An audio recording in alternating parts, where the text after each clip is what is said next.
if this glacier completely retreats, the world's oceans go up by 60 centimeters. For years, satellites and radar planes have watched Antarctica like a security camera on the coldest place on Earth. Most days, nothing dramatic happens. The ice creeps, snow builds up, cliffs break away now and then.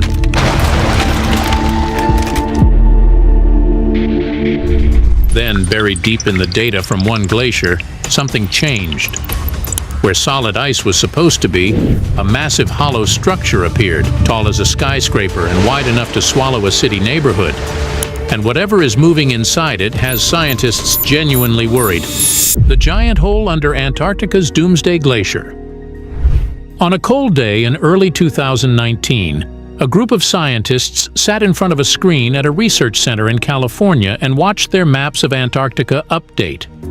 For years, they had been flying over the same stretch of ice in West Antarctica, collecting data from planes and satellites, stacking one year on top of the next like pages in a flipbook. They were used to seeing slow change. Ice does not often move in a way that shocks people who study it for a living. This time, though, the picture on the screen showed something that did not fit what anyone expected. They were looking at Thwaites Glacier, a huge river of ice in West Antarctica that flows into Pine Island Bay on the edge of the Amundsen Sea. Thwaites is one of the widest glaciers on the planet, with an ice front that stretches for more than 70 miles. In many places, the ice from bedrock to surface is well over 2,000 feet thick. It already sheds so much ice into the ocean that it is a major source of today's sea level rise. And if it were to collapse completely, it could eventually raise sea level by around 2 feet. Because of that risk, many people now know it by a dramatic nickname, the Doomsday Glacier. By then, Thwaites was already the focus of a large joint effort between scientists from the United States and the United Kingdom. For almost a decade, planes from NASA's Operation Ice Bridge program had flown back and forth across the region with ice-penetrating radar and laser instruments on board. At the same time, satellites in orbit watched from above, recording how the surface rose and fell and how the ice front and the line where the glacier lifts off the bedrock were moving. Earlier work had shown that this line, called the grounding line, had been retreating inland for decades. That alone was worrying, because it meant the ice was slowly losing its grip on the seafloor. The team expected to see narrow gaps at the base where seawater could creep in under the ice. Instead, when they combined many years of flight lines and satellite tracks into a single three-dimensional picture, they saw something much bigger, a huge hollow opening up at the bottom of the glacier, in a place where they had expected only a thin sheet of water. In that combined picture, the hollow sat like a blunt wound at the base of the glacier. It was tucked near the grounding line, between the underside of the ice and the rock below. Instead of solid ice pressed against the bed, there was now a space almost 1,000 feet high and stretching for several miles.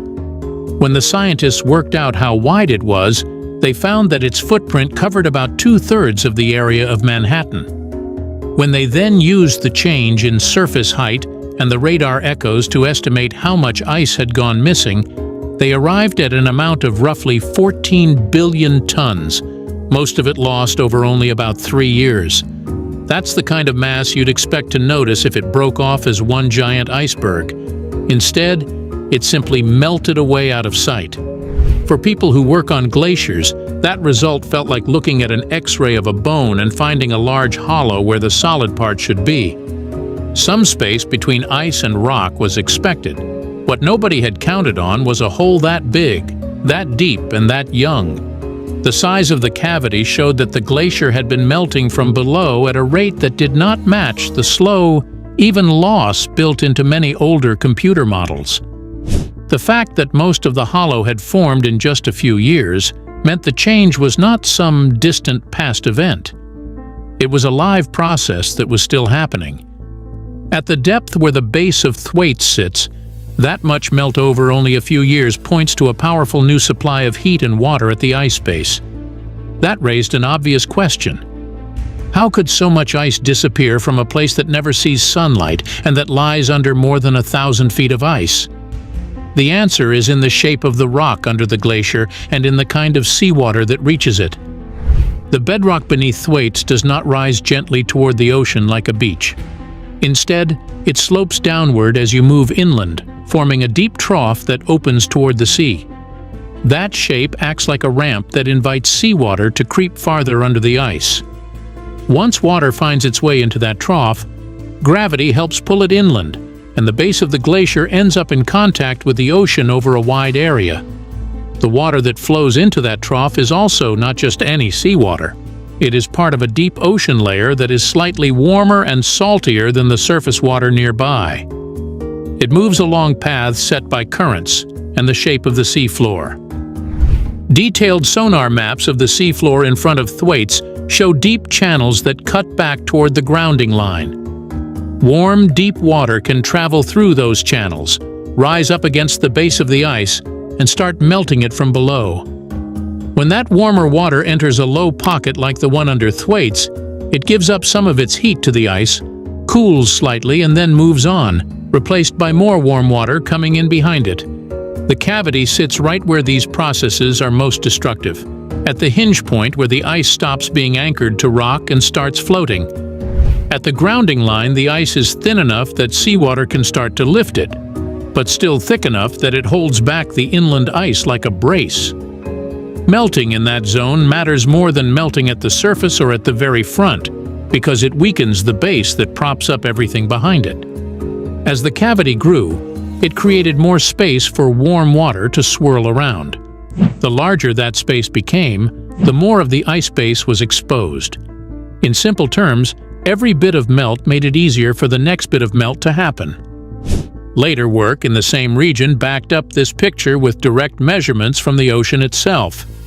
Research ships mapped the sea floor in front of Thwaites and found steep ridges and deep channels that mark where the glacier front had once rested.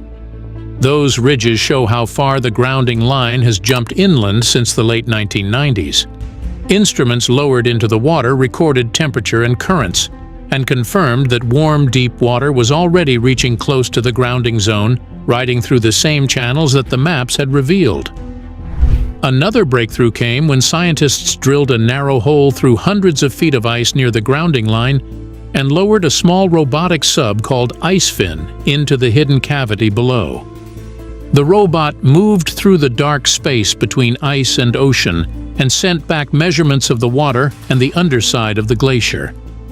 The underside of Thwaites wasn't flat at all.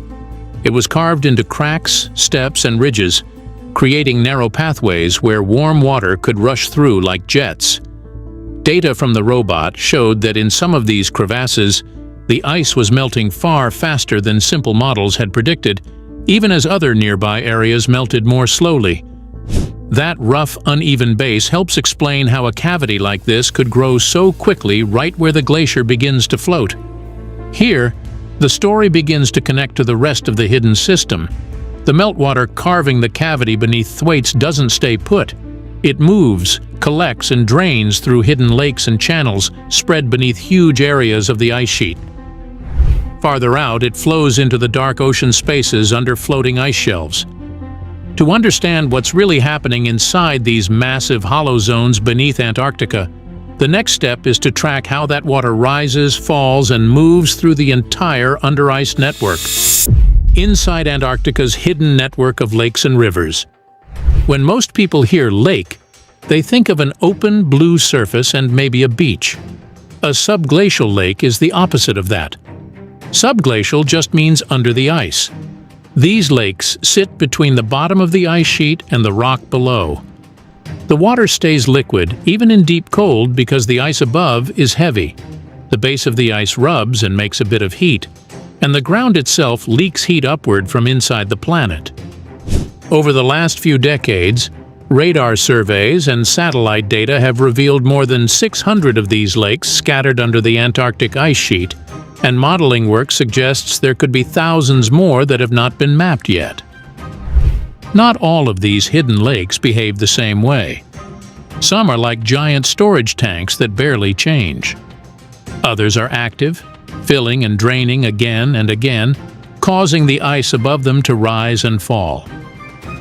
Recent work using European Space Agency Cryosat-2 data found 85 new active lakes, bringing the total number of known active subglacial lakes in Antarctica to about 231. In that same study, researchers tracked more than 70 complete fill-and-drain events. To see how this works, it helps to look at one of the biggest buried lakes of all, Lake Vostok. It lies under East Antarctica beneath a Russian research station of the same name. The lake sits under roughly 2.5 miles of ice. It stretches for about 155 miles in length and around 30 miles in width, with an area of roughly 4,800 square miles, close to the size of Lake Ontario in North America. In many places, it is more than 1,000 feet deep and holds a huge volume of fresh water. Studies suggest that the water in this lake has been sealed off from the surface for at least 15 million years. Lake Vostok is a truly massive hollow structure beneath the ice. Radar signals bounce off its flat upper surface, giving a clean, mirror-like echo that drew attention when it was first mapped from the air. Ice that forms from lake water and then freezes onto the base of the ice sheet is called accretion ice. Scientists have drilled into this ice and brought up samples, which give clues about the chemistry of the water below. But in terms of motion, Vostok is slow. Its water does move and mix, but not in a way that makes the ice above jump up and down on short timescales. It is more like a buried inland sea that mostly sits in place. One of the most dramatic active lakes sits beneath East Antarctica and is known as Cook Subglacial Lake. During the late 2007 and early 2008 period, satellite records showed that the ice surface above that lake sank by roughly 70 feet. Based on the area involved and the change in height, researchers estimated that roughly 1.3 to 1.7 trillion gallons of water drained away. At its peak, the flow was roughly equal to more than 40,000 gallons every second, similar to a large surface river, but completely hidden from view. That hidden flood did not just empty the lake and stop. As the water rushed through subglacial channels, it changed how the ice above was moving. Follow-up work on Cook Glacier, which drains that basin, showed short-term increases in ice speed linked to the timing of the flood. When water pressure at the base goes up, the ice can slide more easily over the rock. When the water finds a more efficient channel and pressure drops, sliding can slow. The result is that the buried flood subtly retuned how the glacier flowed toward the ocean. So far, this has all been about lakes and rivers under grounded ice, where the ice still touches rock. Around the edge of Antarctica, there is another kind of hollow space: the ocean cavities under the ice shelves. An ice shelf is a thick slab of glacier ice that floats on the ocean but stays attached to the land at the coast. Under each shelf, there is a dark room where seawater flows in and out, rubbing against the underside of the ice and carving channels, ridges, and terraces. These cavities can be hundreds of miles long and hundreds of feet high, and they are some of the most hard-to-reach places on Earth. These ocean cavities are not empty of life either.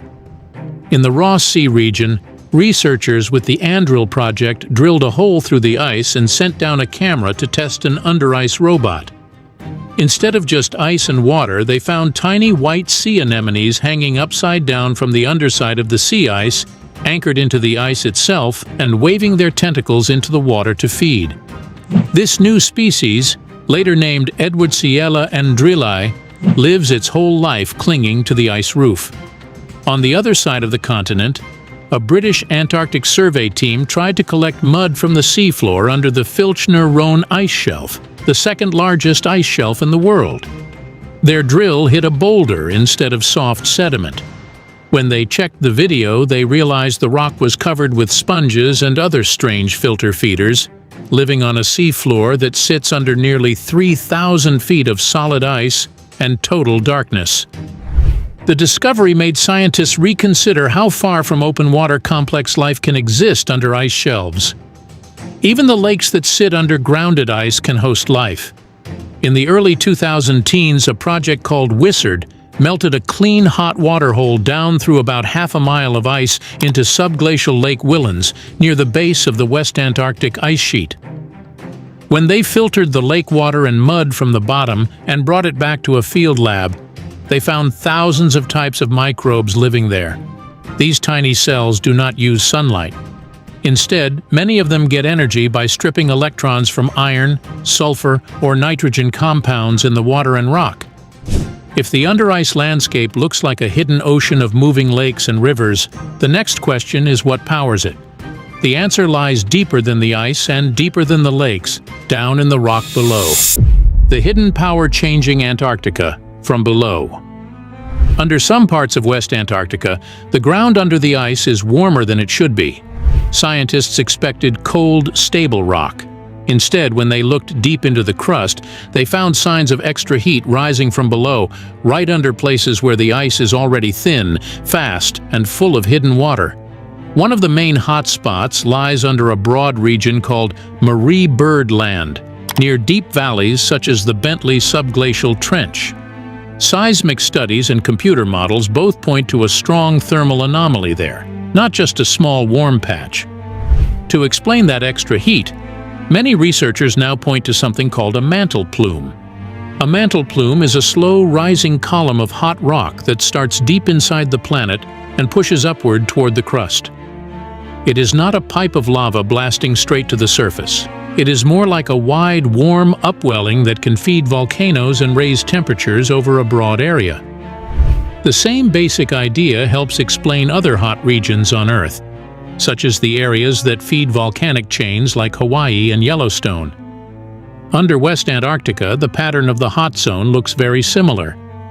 A 2017 study led by scientists working with NASA's Jet Propulsion Laboratory and several universities used ice motion, crust thickness, and mantle models to test this idea. Their work showed that a plume under Marie Byrd Land could deliver a heat flow that is much higher than normal continental crust, while still staying low enough that it would not instantly destroy the ice sheet above it. In some parts of the region, the heat from below may be roughly double what you would expect under a typical old continent, strong enough to keep water liquid at the base even under more than a mile of ice. Other teams have gone after the same problem from the opposite direction, by drilling and measuring the heat flowing into the ice itself. A study near fast-moving ice streams in West Antarctica found unusually high geothermal heat. In some spots, the upward heat flow matched what you might see in younger, more active crust, not in a calm polar shield. That kind of baseline warmth helps explain why there are so many sliding ice streams and deep, water-filled hollows in West Antarctica compared with the higher, colder East Antarctic interior. The structure of the crust also matters. West Antarctica sits on an old rift system, basically a region where the crust was stretched and thinned in the distant past. Thin crust acts like a shorter blanket over the hot mantle. On top of that, there is a surprising number of buried volcanoes frozen into the base of the ice. A 2017 survey by University of Edinburgh researchers combined radar and other data and listed about 138 volcanic cones across West Antarctica, with 91 of them completely hidden under the ice. That density rivals classic volcanic belts like East Africa. Many of these cones rise several thousand feet from the bedrock, yet the ice on top is still thick enough that you would never know they were there just by looking at the surface. Most of those subglacial volcanoes are quiet right now. They're not blowing ash into the sky, but even quiet volcanic areas leak heat. Hot rock, thin crust, and a possible mantle plume together create a wide zone where the underside of the ice sheet is kept close to the melting point. The stakes go far beyond one glacier or one lake. West Antarctica alone holds enough ice to raise global sea level by several feet if it were to lose large sections of its mass over the next few centuries. Different studies put the long-term potential of the whole West Antarctic ice sheet in the range of roughly 10 feet or more of sea level rise if it were fully destabilized. The hidden spaces under the ice matter because they control how ice is lost. Cavities under ice shelves decide which areas get hit by warm water and how often that water is refreshed. Lakes and channels under the ice affect how easily the ice can slide toward the ocean and how fast the edge of the ice sheet can pull back. Small changes in heat or water flow can flip the system from slow melting into rapid, hard-to-stop loss. Because of that, there is a real race to map every important hollow and every major heat source under the ice. New seismic networks are being set up across parts of Antarctica to sharpen maps of crust thickness and mantle temperature. These stations listen to earthquakes from around the world and use the way seismic waves speed up or slow down inside the planet to sketch out hot, soft zones and cooler, stiffer blocks. At the same time, teams are drilling more boreholes near key grounding zones to measure actual heat flow into the ice instead of just guessing it from models. In space, newer satellites like Cryosat-2 and IceSat-2 are tracking tiny changes in ice height and slope with far better detail than the first generation of missions could offer. These records help scientists see where grounding lines are shifting, where under ice lakes may be filling or draining, and where shelves are thinning fastest from below. Combined with ocean measurements from ships and autonomous floats, they give a much clearer picture of where warm water is reaching the ice and how the under-ice cavities are changing shape through time. Thanks for watching. Now check out the videos popping up on screen for more unbelievable stories.